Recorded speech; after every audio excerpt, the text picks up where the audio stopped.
from the Don and Lorena Meyer studio at the University of Nebraska-Lincoln College of Journalism and Mass Communications, this is Nebraska Nightly. Good afternoon and welcome to this Nebraska Nightly Update. I'm Hayden Hudson. New Jersey Senator Cory Booker broke the record for longest speech on debate floor Tuesday night. My friend, Madam President, I yield the floor. When Booker broke the record, Senate Minority Leader Chuck Schumer interrupted the speech to acknowledge it, to cheers of Democrats in the chamber. Booker's address of the Senate floor began just after 7 p.m. Eastern Time on Monday. It ended 25 hours and 5 minutes later at 8:05 Eastern Time.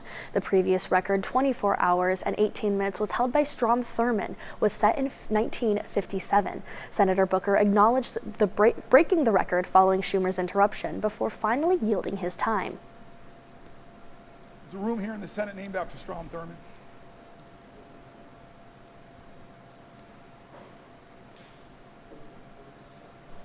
Hate him is wrong.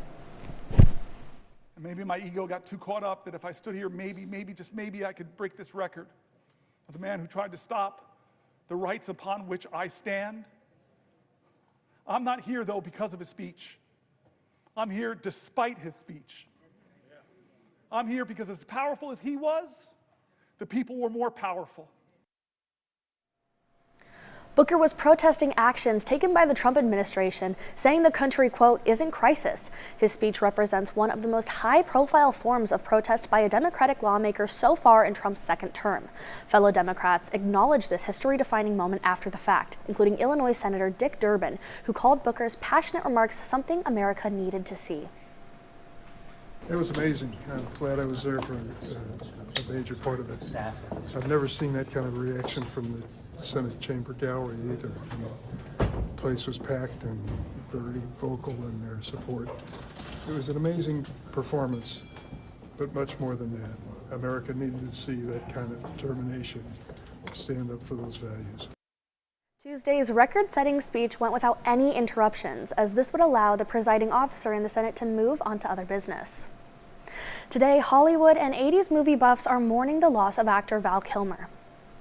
In a statement to the New York Times, his daughter says Kilmer died Tuesday from pneumonia.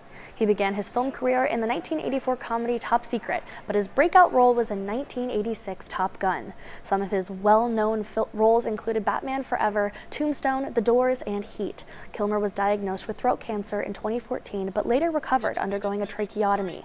His final film role was in 2023's Top Gun Maverick, where he resumed his role as Tom Iceman Kaczynski. Val Kilmer was 65 years old. Weather continues to vary across the Midwest, and Lincoln is no different. Looking to our 3-day weather forecast, tomorrow temperatures will remain about the same, getting into the high 50s. Going into the weekend, showers will be likely on Friday, so be sure to get those umbrellas out. And on Saturday, it will cool down a bit with a chance of showers during the day and some snow on Saturday night going into Sunday. Shave for the Brave is more than just a haircut. It's a powerful statement in the fight against childhood cancer. Nebraska Nightly's Jack Bauer brings more on last Friday's inspiring event. Shave for the Brave is the yearly event put on by the NRHH. This year, under the theme Harmonies of Heroes, the RSO's leaders took the event to a new level.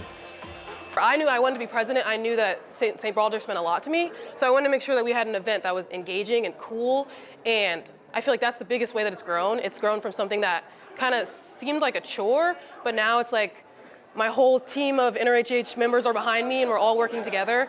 8 people came to Harmonies for Heroes to shave their heads, donating their hair to make wigs in solidarity with childhood cancer. They were greeted by 3 on-campus a cappella groups for event entertainment. Shavees ranged across demographics from students, 2 bathtub dogs, and community members, to even a leader of the RSO.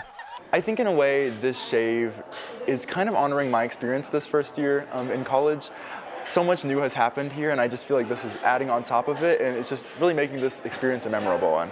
More than $5,000 were raised at the event, with nearly $1,400 by UNO senior Trey Lampkins, helping give hope to thousands of kids diagnosed with cancer each day.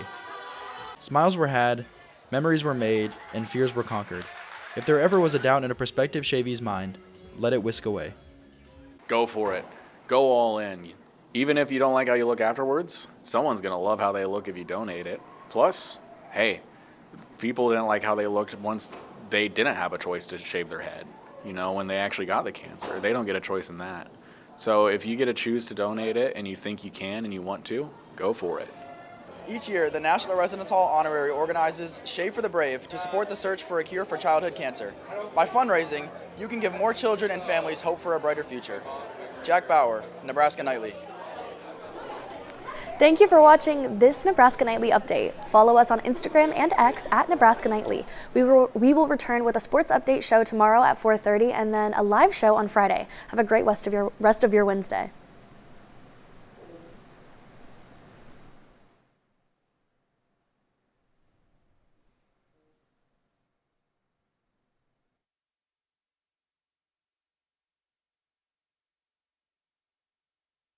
Nebraska Nightly is a production of the University of Nebraska-Lincoln's College of Journalism and Mass Communications.